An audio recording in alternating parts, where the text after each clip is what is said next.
Since everyone, both the gods of the world and people, says that nothing existed before chaos, I shall prove they are all wrong, because they do not know the origin of chaos or its root. Here is the proof. Although certainly people in general are inclined to say that chaos is darkness, in actuality, chaos comes from a shadow, and it is the shadow that has been called darkness. The shadow comes from something that has existed from the beginning, and so it is obvious that something in the beginning existed before chaos came into being, and chaos came after what was in the beginning. Let us consider the facts of the matter, and particularly what was the beginning, from which chaos came. In this way will the truth be clearly demonstrated. After the world of the immortals was brought to completion out of the infinite, a being with this likeness, called Sophia, flowed from the pistis. This being expressed its wish that it come to resemble the first light, and at once its wish appeared as a heavenly likeness with an incomprehensible greatness. This being came to be between the immortals and what came after them, like what is above, and Sophia served as a veil separating humanity from the things above. The aeon of truth has no shadow within it, because infinite light shines everywhere within it. There is a shadow, however, outside it, and the shadow has been called darkness. From the shadow appeared a power set over the darkness, and the powers that came afterward called the shadow limitless chaos. From it, every sort of deity emerged, one after another, along with the whole world. So the shadow came after something that existed in the beginning, and then it became visible. The abyss also came from Pistis, whom we have mentioned.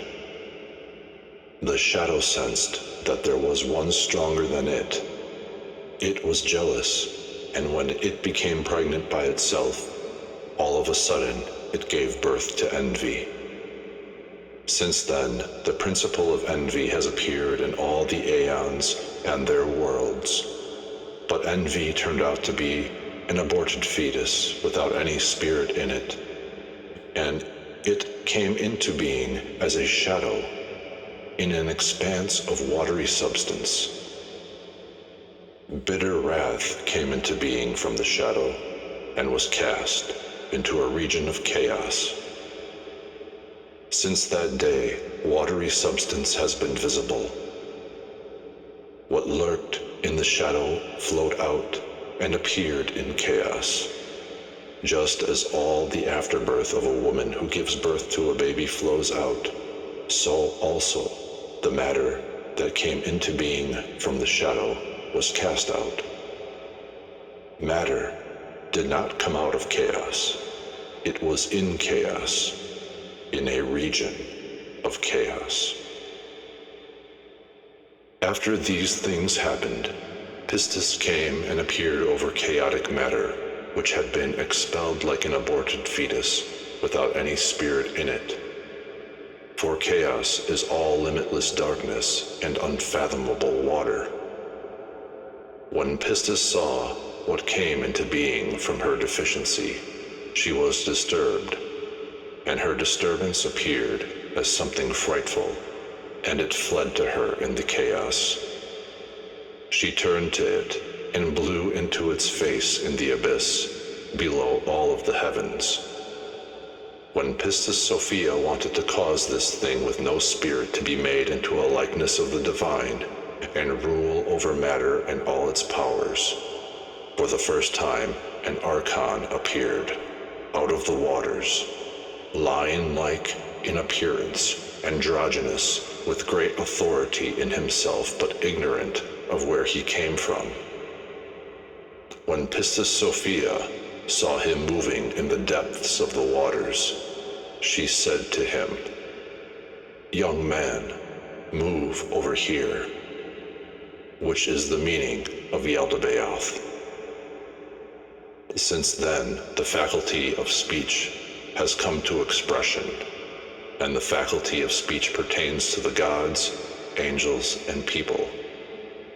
The gods, angels, and people have brought to completion what has come into being by means of the word. The ruler, Yaldabaoth, is ignorant of the power of Pistis. He did not see her face, but in the water he saw the likeness that spoke to him, and from that voice he called himself Yaldabaoth. Those who are perfect call him Ariel, because he is like a lion. After Yaldabaoth assumed authority over matter, Pistis Sophia withdrew up to her light. When the ruler saw his greatness, he saw only himself, and nothing else except water and darkness. He thought that only he existed. His thought was completed by means of the word, and it appeared as a spirit moving to and fro over the waters. When the spirit appeared, the ruler separated the watery substance to one region, and the dry substance to another region. From matter, the ruler created for himself a dwelling place and called it heaven, and from matter he created a footstool and called it earth. After this, the ruler had a thought in accordance with his nature, and he created an androgynous being by the means of the word. He opened his mouth and cooed to him. The child opened his eyes and saw his father, and he said to him, "E." So his father called him Yao. The ruler created a second son and cooed to him. The child opened his eyes and said to his father, "Eh." So his father called him Eloe. The ruler created a third son and cooed to him. The child opened his eyes and said to his father, "Az." So his father called him Astaphaeus. These are the three sons of their father. 7 androgynous beings appeared in chaos, and they have masculine names and feminine names. Yaldabaoth's feminine name is Forethought, Sabaoth, which designates the weak.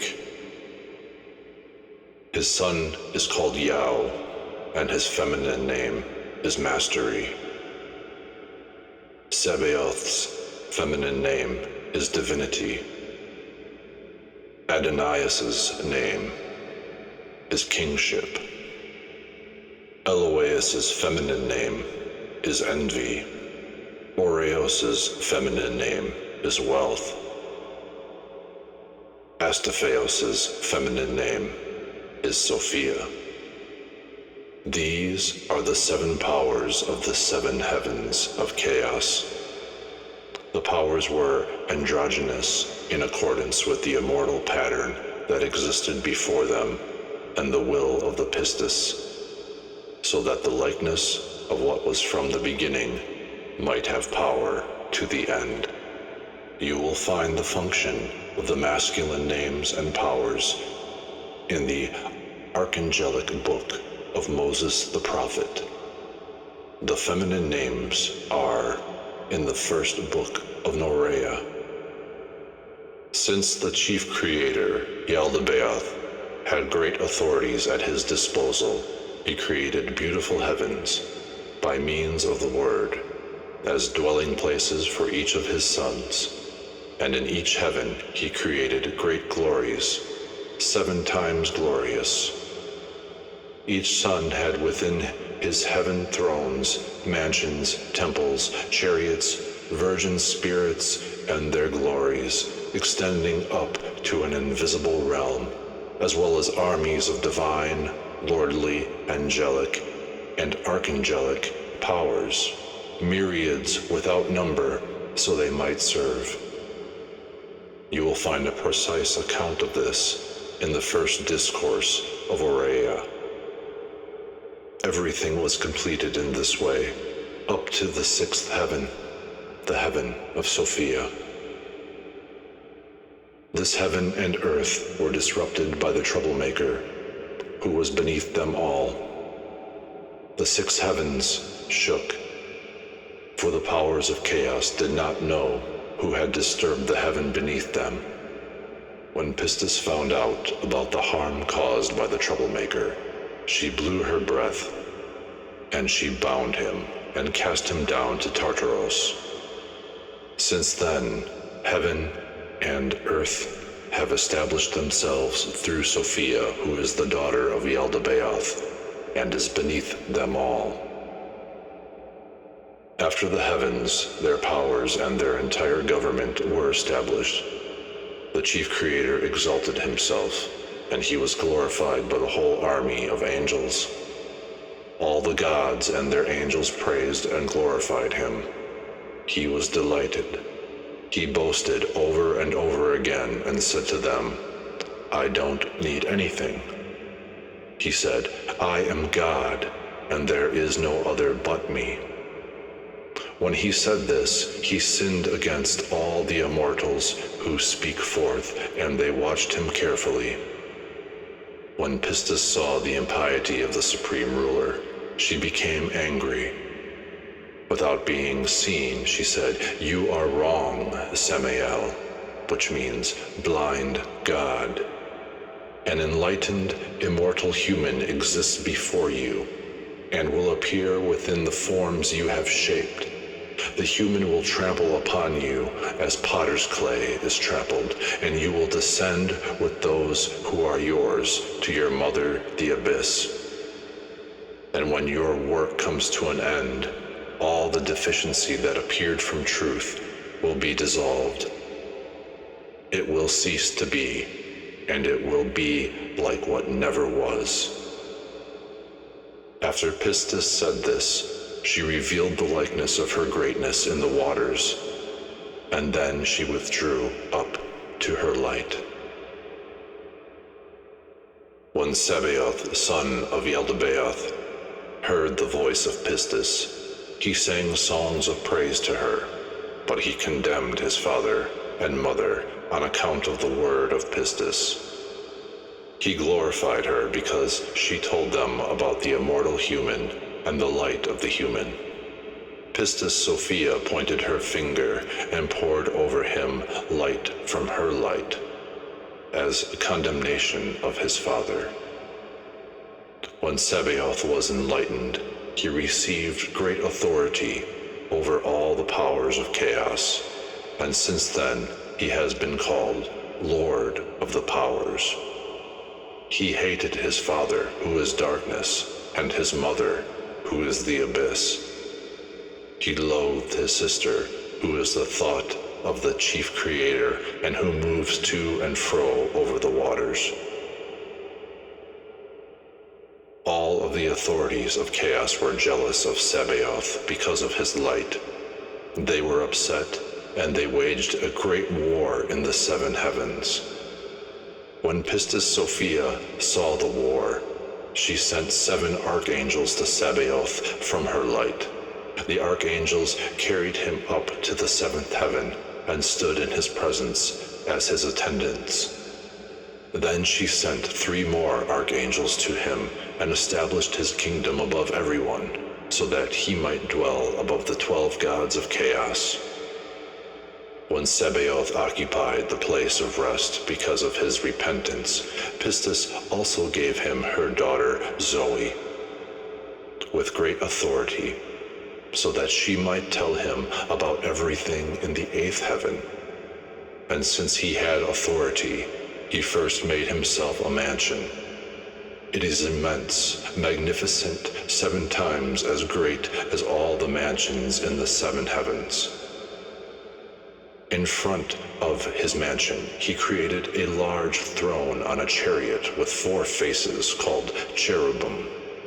The cherubim throne has 8 figures on each side of the 4 corners, figures of lions, bulls, humans, and eagles, and there are a total of 64 figures. 7 archangels stand before the throne. Sabaoth is the 8th, and he has authority, and so there are 72 figures in all. From this chariot, the 72 gods took shape, so that they might rule over the languages of the 72 nations. Beside that throne he created other serpent-like angels called seraphim, who glorify him unceasingly. Then he created a congregation of angels, thousands, myriads without number, which was like the congregation in the 8th heaven. He also created a firstborn called Israel, that is, the person who sees God. And he created another being called Jesus Christ, who is like the Savior above in the 8th heaven, and who sits at the right of Sabaoth on a remarkable throne. At his left, the Virgin of the Holy Spirit sits upon a throne and glorifies him. 7 virgins stand before her with 30 harps and lyres and trumpets in their hands, and they glorify him. All the armies of angels glorify and praise him. Sabaoth sits on a throne covered by a great light cloud. No one was with him in the cloud except Sophia, daughter of Pistis, and she taught him about all the things in the 8th heaven, so that what resembles these things might be created, and his reign might last until the end of the heavens of chaos and their powers. Pistis Sophia moved him away from the darkness and summoned him to her right, and she put the chief creator at her left. Since then, right has been called justice, and left has been called injustice. They all received a realm in the congregation of justice, and injustice is set over all their creations. When the chief creator of chaos saw his son Sabaoth and the glory in which he dwells, and recognized that he was the greatest of all the authorities of chaos, he was jealous of him. He was angry, and he engendered death from his own death. Death was established over the 6th heaven, for Sabaoth had been carried away from there. So the complete number of the 6 authorities of chaos were realized. Since death was androgynous, he had sex with himself and produced 7 androgynous children. These are the names of the males: envy, wrath, tears, sighs, grief, lament, tearful groans. These are the names of the females: anger, pain, lust, sighs, curses, bitterness, strife. They had sex with each other, and each one conceived 7 children, so that the children totaled 49 androgynous demons. You will find their names and functions in the Book of Solomon. In the presence of these, Zoe, who dwells with Sabaoth, created 7 good androgynous powers. These are the names of the males: the one not jealous, the blessed, the joyful, the true, the one not envious, the beloved, the faithful. These are the names of the females: peace, gladness, joyfulness, blessedness, truth, love, faith. Many good and pure spirits come from these towers.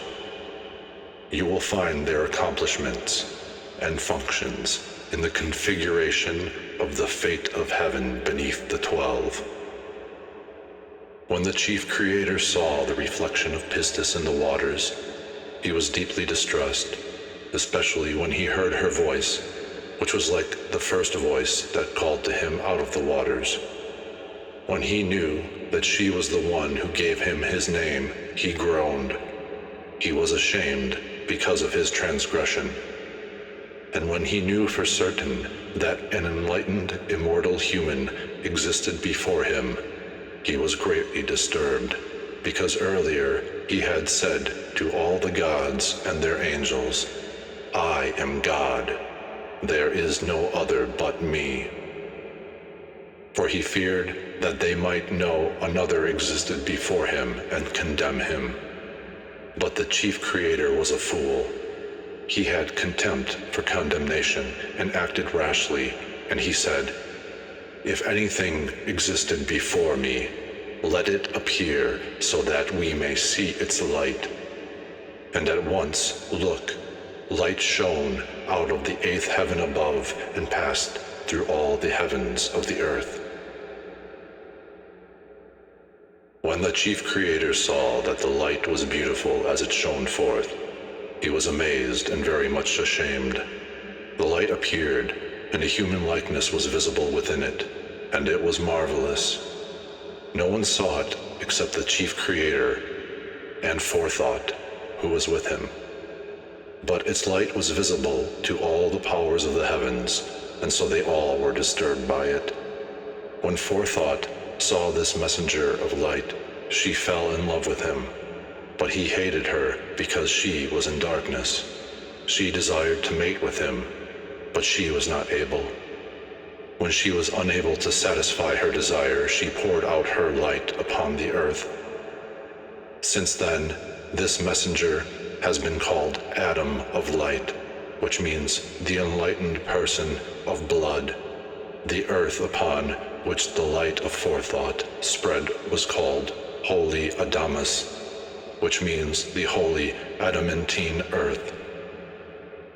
From that time on, all the authorities have honored the blood of the Virgin, and the earth was purified because of the blood of the Virgin. Further, the water was purified by the reflection of Pistis Sophia, who had appeared to the chief creator in the waters. Rightly has it been said, "Through the waters," since the holy water gives life to all, it purifies all. Out of this first blood, Eros appeared. Eros is androgynous. His masculine side is Himeros, because he is fire from the light, and his feminine side is a soul of blood from the substance of Forethought. He is extremely handsome in appearance, and more attractive than all the creatures of chaos. When all the gods and their angels saw Eros, they fell in love with him. He appeared within them all and made them burn with desire. Just as many lamps are lit from a single lamp, and all the light is the same, but the light of the single lamp is not diminished, so also Eros was dispersed in all the creatures of chaos, but was not diminished. Just as Eros appeared in the middle of light and darkness, and the sexual intercourse of Eros was accomplished in the middle of angels and people, so too the first sexual desire sprouted on the earth. Woman followed the earth. Marriage followed woman. Birth followed marriage. Decay followed birth. After Eros, a grapevine sprouted up from the blood that was shed upon the earth, and so those who drink of the fruit of the vine are filled with sexual desire. After the grapevine, a fig tree and a pomegranate tree sprouted up from the earth along with the rest of the trees, of every kind, and the seed of the trees came from the semen of the authorities and their angels. Then justice created paradise. Paradise is beautiful, and is outside the circuit of the moon and the circuit of the sun, in the land of pleasure, which is in the east in the rocky region. Desire dwells in the middle of the beautiful, stately trees. The tree of life eternal, as it appeared by the will of God, is in the north of paradise, to give immortality to the souls of holy people, who will leave their poor, mottled bodies at the end of the age. The tree of life looks like the sun, and its branches are lovely. Its leaves are like the leaves of the cypress. Its fruit is like a cluster of white grapes, and its height reaches the sky. Next to it is the tree of knowledge, which is endowed with the power of God. It is glorious as the moon shining brightly, and its branches are lovely. Its leaves are like fig leaves, and its fruit is like a bunch of good, delicious dates. The tree of knowledge is in the north of paradise, to arouse the souls from demonic stupor, so that they might come to the tree of life, eat its fruit, and condemn the authorities and their angels. The impact of this tree is described in the Holy Book. You are the tree of knowledge, which is in paradise, from which the first man ate. You opened his mind, and he loved his female partner, and condemned other strange figures, and he loathed them. After this, the olive tree sprouted, and it was to purify kings and high priests of justice who were to come in the last days. The olive tree appeared through the light of the first Adam, for the sake of the oil of anointing that kings and high priests would receive. The first soul, Psyche, loved Eros, who was with her, and she poured her blood upon him and upon the earth. From that blood the first rose sprouted upon the earth, out of a thorn bush, to give joy to the light that would appear in the bramble. Next, beautiful, fragrant flowers of every kind sprouted upon the earth, from the blood of each of the virgin daughters of forethought. They fell in love with Eros, and poured their blood upon him and upon the earth. Next, plants of every kind sprouted upon the earth, and they had the seed of the authorities and their angels within them. Then the authorities created animals, reptiles, and birds of every kind from the waters, and they had the seed of the authorities and their angels within them. But before all this, when Adam of light appeared on the first day, he remained upon the earth about 2 days. He left the lower forethought in heaven and ascended toward his light, and at once darkness covered the whole world. When she wished, Sophia, who was in the lower heaven, received authority from Pistis and created great heavenly lights and all the stars, and she placed them in the sky to shine upon the earth and designate chronological signs, seasons, years, months, days, nights, moments, and so on. Thus the whole region of the sky was organized. When Adam of light wished to enter his light, which is the 8th heaven, he could not do so because of the poverty mingled with his light. So he created a great aeon for himself, and in that eternal realm he created 6 more realms and their worlds, which are 6 in number and 7 times better than the heavens of chaos and their worlds.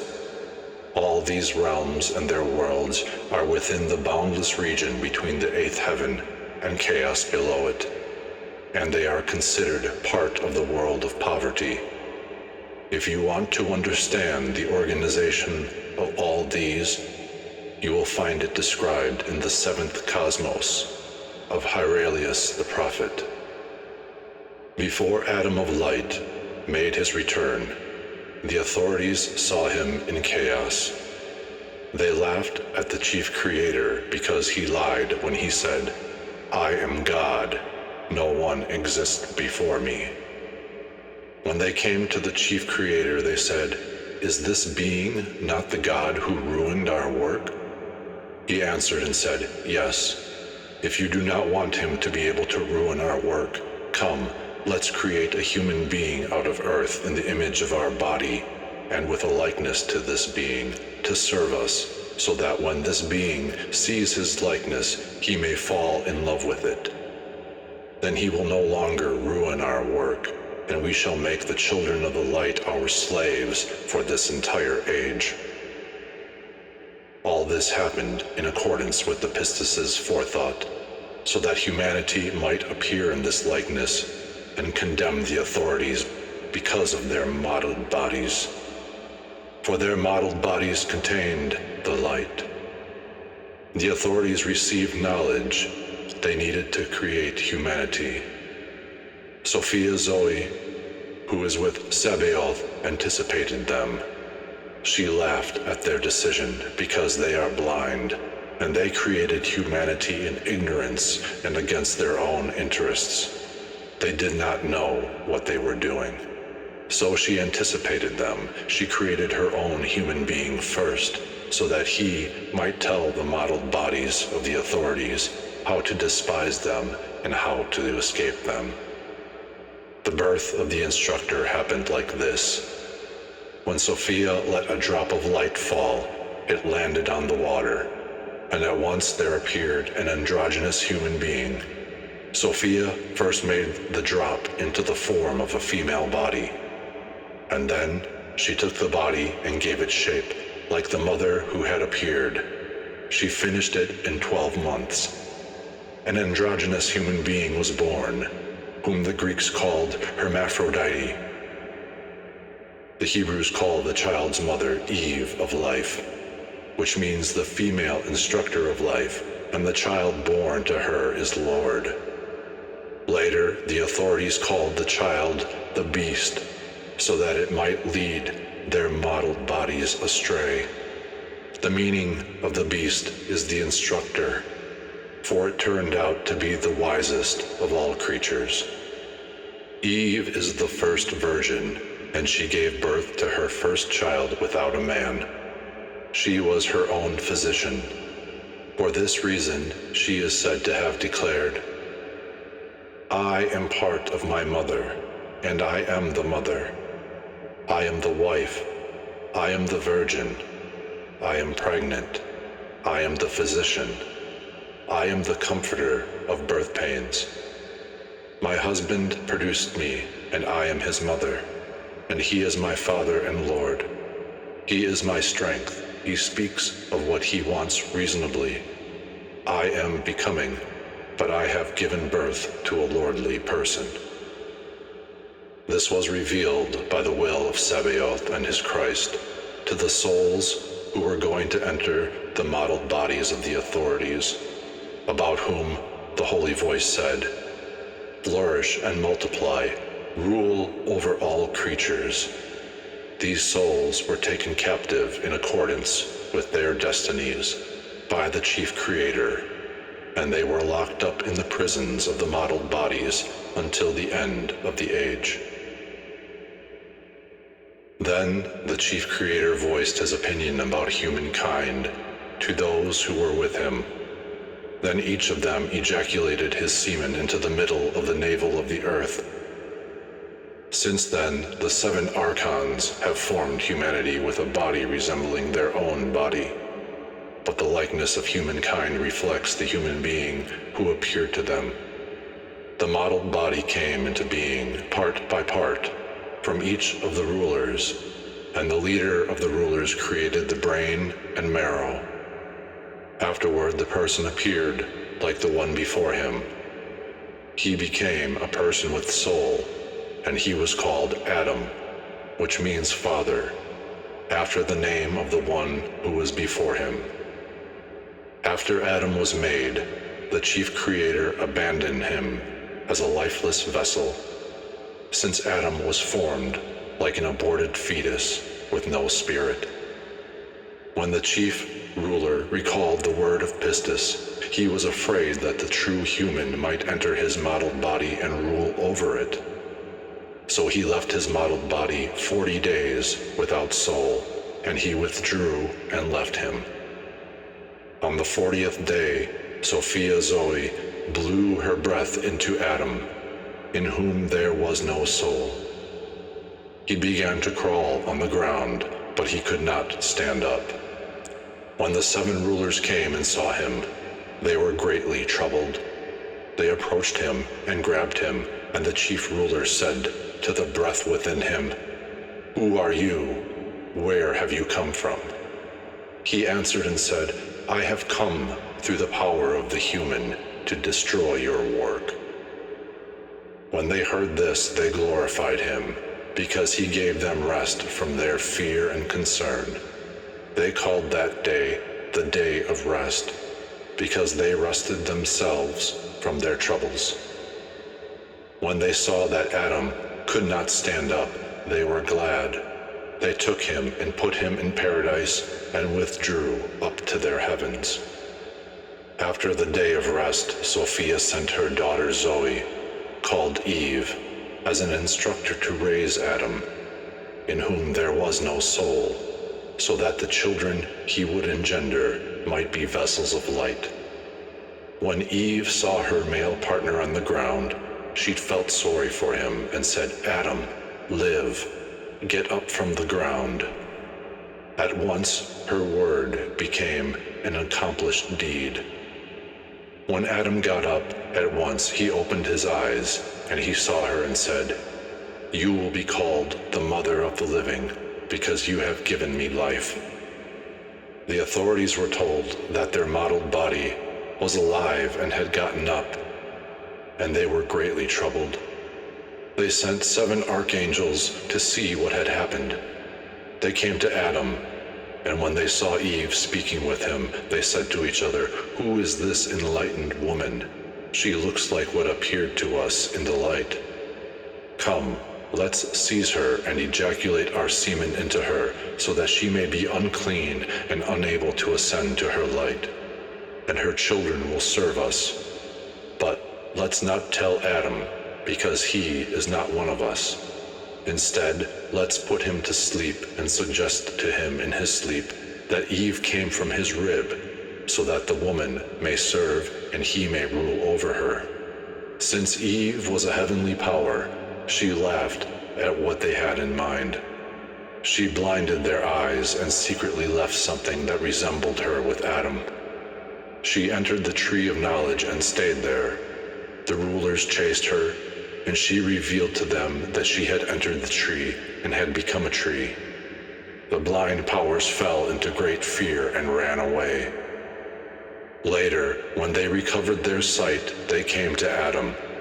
They saw a female like that woman with him, and they were troubled and thought this was the true Eve. They acted rashly. They came to her, seized her, and ejaculated their semen upon her. The powers acted wickedly. They defiled her in ways natural and obscene. First they defiled the seal of her voice, which had said to them, "What exists before you?" In this way they meant also to defile those who say that they were born at the end of the age, through the word, through the true human. The authorities and their angels erred. They did not know they defiled their own body and likeness in all these ways.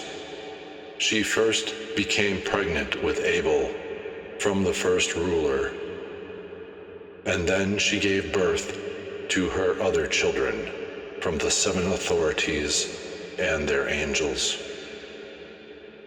All this happened in accordance with the chief creator's forethought, so that the first mother might bear within herself every seed, every one mixed and joined with the fate of the world and its configurations, and justice. A plan for Eve emerged, that the modeled bodies of the authorities might contain the light.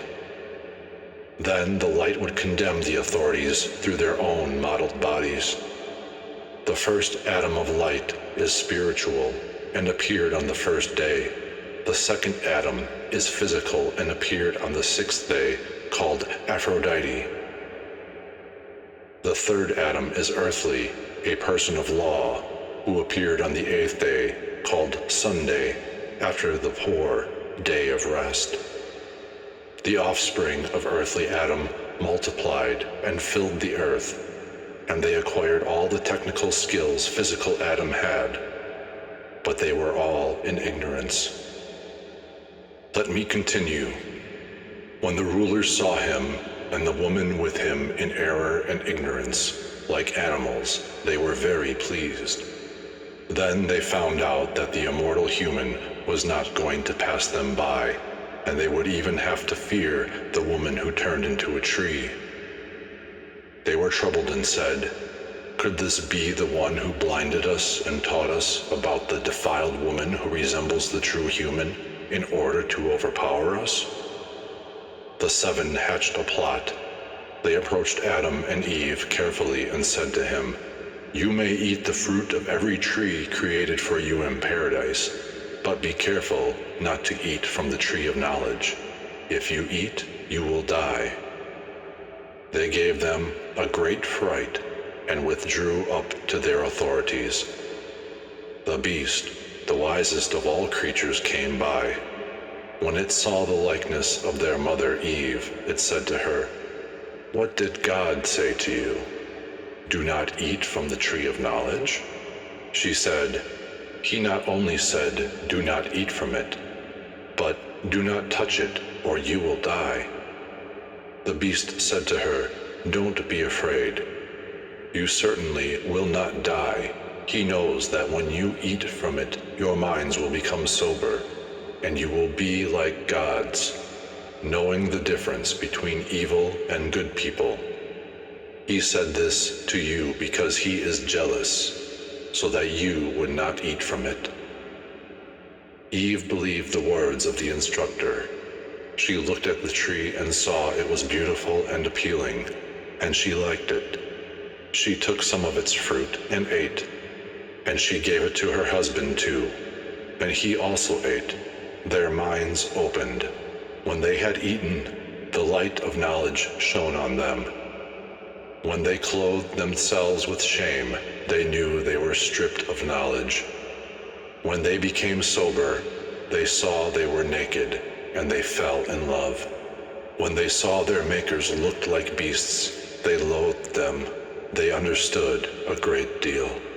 When the rulers realized that Adam and Eve had broken their commandment, they entered a paradise and came to Adam and Eve with an earthquake and a great threat in order to see what happened as a result of the help that was given.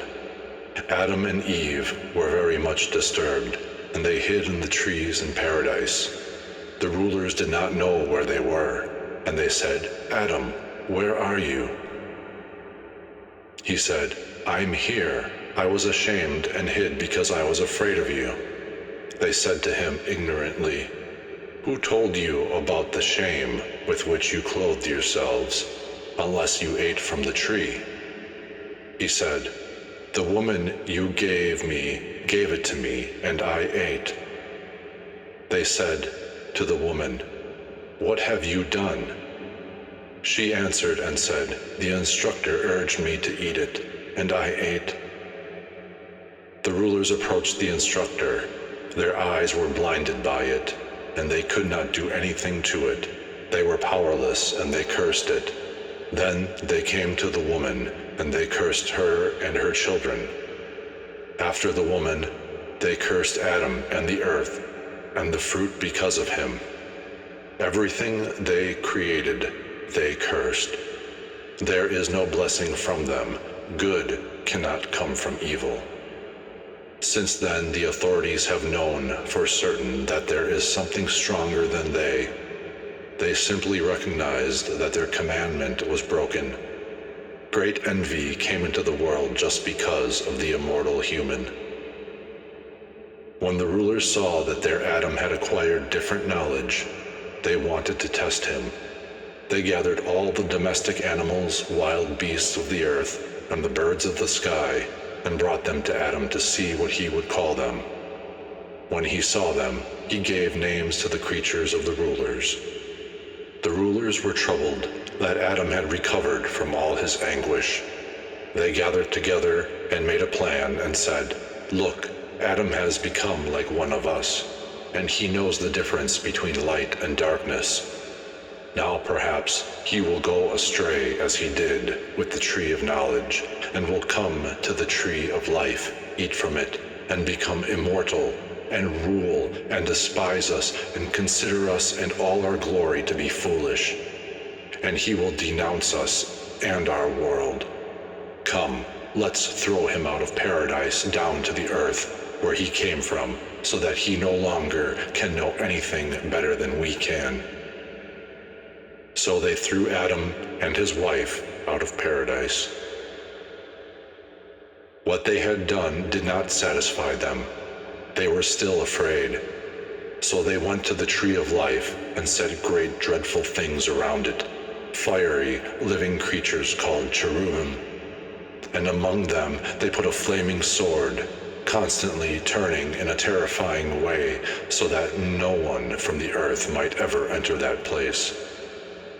After this, since the rulers were jealous of Adam, they wanted to shorten the human lifespan. But they could not do so because of fate, which was established from the beginning.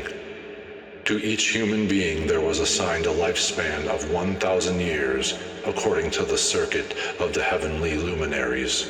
Though the rulers were not able to do this, each one of the evildoers subtracted 10 years, so the remaining time comes to 930 years, and those are spent in grief and weakness and evil distractions. This is how life has gone from that day until the end of the age.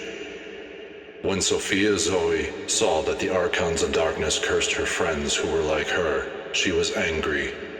She came from the first heaven with all her power and chased the rulers from their heavens.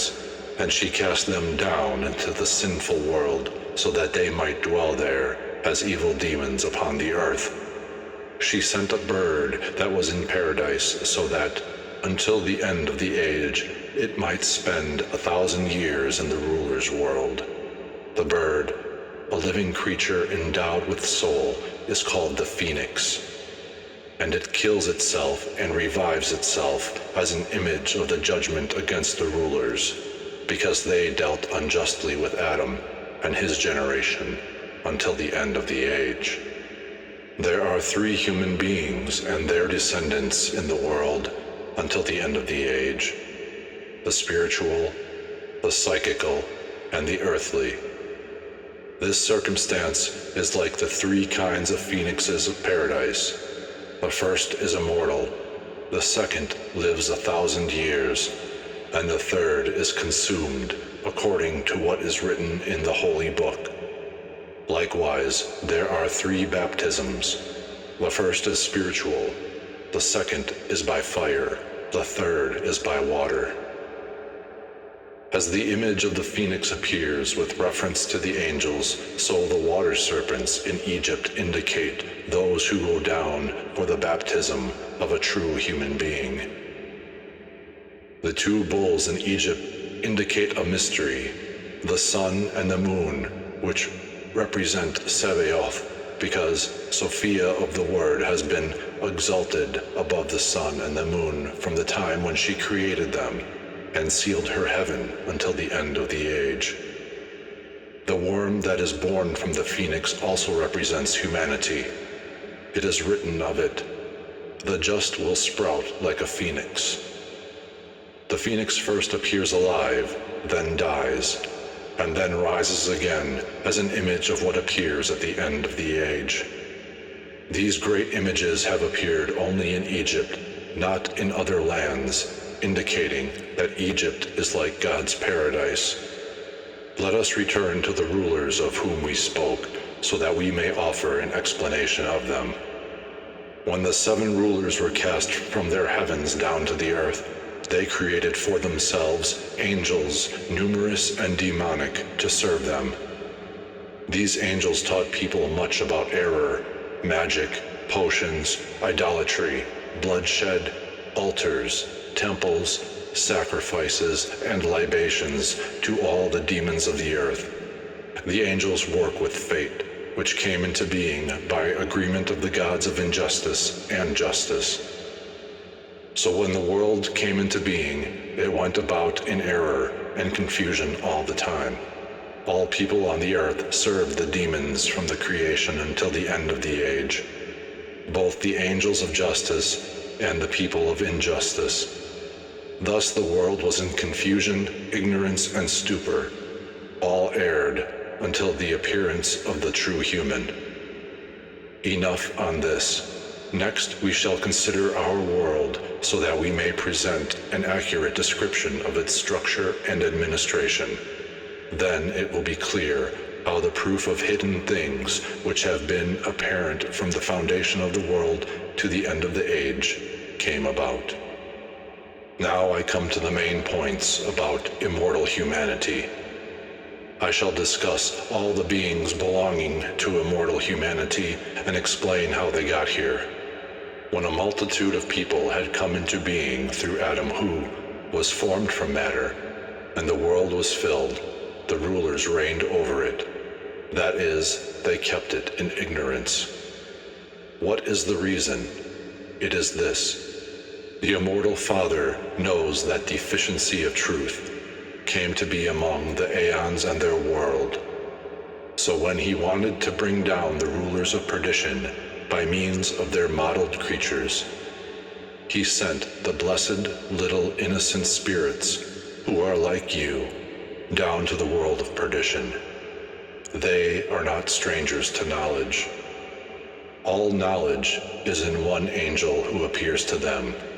This angel stands before the Father and is not incapable of giving them knowledge. Whenever they appear in the world of perdition, the blessed spirits immediately reveal the pattern of incorruptibility so as to condemn the rulers and their powers. When the blessed spirits appeared in the modeled bodies of the authorities were jealous of them. Out of envy, the authorities mixed their semen with them in order to defile them, but they were not able. When the blessed spirits appeared in an enlightened form, they appeared in different ways. They came from different realms and revealed their knowledge to the church that appeared in the modeled bodies of perdition. The church was found to have all kinds of seed because of the seed of the authorities mixed with it. Then the Savior made all of them one. The spirits of these people proved to be superior, being blessed, but varying in election.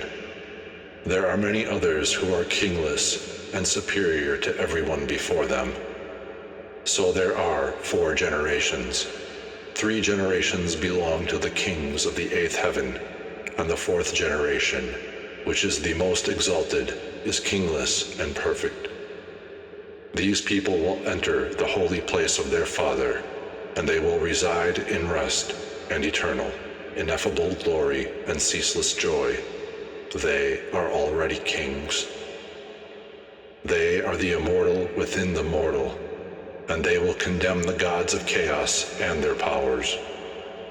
The Word, who is above all, was sent for one reason only, to announce what is unknown.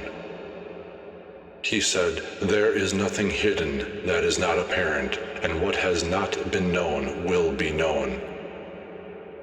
These people were sent to reveal what is hidden and expose the 7 authorities of chaos and their godlessness, and so they were condemned to death. When all those who are perfect appeared in the modeled bodies of the rulers and revealed matchless truth, they put to shame all the wisdom of the gods. Their fate was condemnation. Their power was dried up. Their dominion was dissolved. Their forethought was empty, as was their glory. Before the end of the age, this whole region will shake with loud thunder. The archons will lament because of their fear of death. The angels will grieve for their human beings. The demons will weep over their times and seasons, and their people will mourn and cry on account of their death. Then the age will come, and they will be disturbed. Their kings will be drunk from the flaming sword and will wage war against each other, so that the earth will be drunk from the blood that is poured out. The seas will be troubled by war. The sun will darken and the moon will lose its light. The stars of the sky will abandon their circuits, and loud thunder will roar from a great power above all the powers of chaos, where the firmament of the female is located. She had produced the first creation, and now she will put away her wise fire of afterthought and put on irrational wrath. Pistis Sophia will drive out the gods of chaos, whom she had created along with the chief creator, and she will cast them down to the abyss. They will be wiped out through their own injustice. They will be like the mountains blazing with fire, and they will consume one another until they are destroyed by their chief creator. When he destroys them, he will turn on himself and attack himself until he is no more. The heavens of the gods of chaos will collapse upon one another, and their powers will be consumed. Their realms will also be overthrown. The chief creator's heaven will fall and split in half. His stars in their sphere will fall down to the earth, and the earth will not be able to endure them. They will fall down to the abyss, and the abyss will be overthrown. The light will overcome the darkness and banish it. The darkness will be like something that never was, and the source of darkness will be dissolved. Deficiency will be pulled out by its root and cast down into the darkness, and the light will withdraw up to its root. The glory of the unbegotten will appear and fill all the eternal realms when the prophets and the writings of the rulers are revealed and fulfilled by who are called perfect. Those who have not become perfect in the unbegotten Father will receive glory in their realms and the kingdoms of immortals, but they will never enter the kingless realm. All must return to the place where they came from. By what they do and what they know, all of them will reveal their natures.